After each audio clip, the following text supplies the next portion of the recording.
Hi, in the 6th lecture of this course, we shall look at two kinds of discrete structures that are extremely common in practically all areas of computer science: trees and graphs.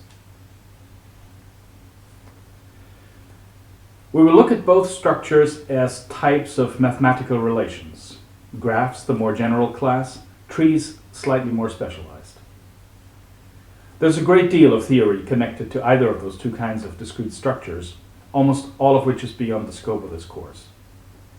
In this lecture, we'll primarily just introduce some of the key concepts and terminology related to trees and graphs. We begin this discussion with a more general type of structure: graphs. A graph is really just a finite relation, not much else. More specifically, it is a finite endo-relation, which means its source and its targets are the same set. In the context of graphs, the elements of the set are referred to as the vertices or nodes of the graph, and the pairs in its relation are its edges or arcs, which we imagine going from the left-hand vertex to the right-hand vertex in the pair, just as we did when we previously represented relations as digraphs.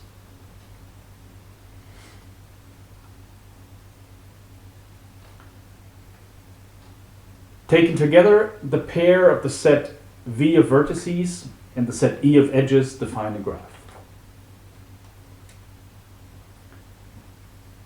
As mentioned before, graphs are everywhere in computer science. They might represent collaborations between actors, with actors being the vertices and the edges signifying collaborations between them. They could also represent dependencies between software packages, or the points in a 3D mesh representing a surface. Relationships in social networks, roadmaps, structures of molecules, communication networks. The applications of graphs in computer science are endless. In addition to network-like visual representations, graphs, like all relations, can be represented in matrix form. Note that since graphs are finite endo-relations, that is, their source is the same set as their target, the matrix representation of a graph is always square. That is, it has the same number of rows and columns. As previously defined, our graphs are directed, meaning that every edge, represented by an ordered pair, goes from its left component to its right component.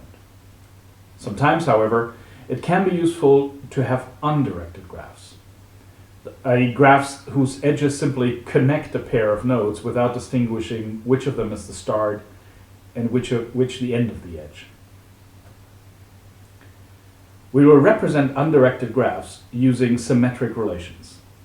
That is, relations that, for every pair AB in them, also always contain the inverse BA. An undirected edge in such a graph is therefore represented by every two pairs that are inverses of each other, or one pair, of course, that relates an object to itself.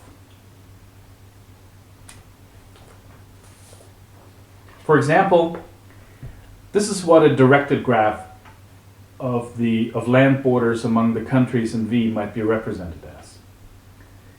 Its relation, however, is symmetric, so we could also interpret it as an undirected graph, which would look like this. Note that this definition of an undirected graph, while it is the one that we shall be using, just be aware that it isn't universal, and some authors implicitly assume the symmetric closure of the graph relation, which means that a pair AB represents the undirected edge between those two nodes in both quote-unquote directions, from A to B as well as from B to A.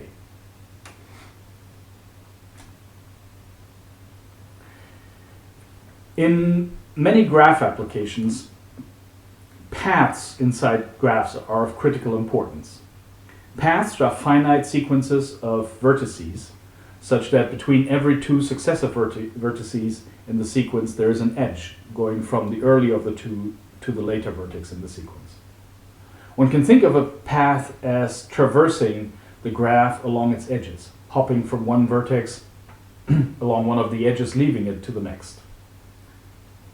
The length of a path is the number of steps along edges that it contains, or exactly one less than the number of vertices in it. Consider this graph, for example. This would be the path containing the vertices 7, 8, 9, 1 in that order. On the other hand, this would be a path 2, 3, 4, 5, 6, 0, 3, 4. This path circles back to a part of itself. In other words, it contains a so-called cycle. A cycle is a path that ends at the same node it starts from. The first and the last vertices in the sequence are the same. A graph that does not contain a cycle is called acyclic.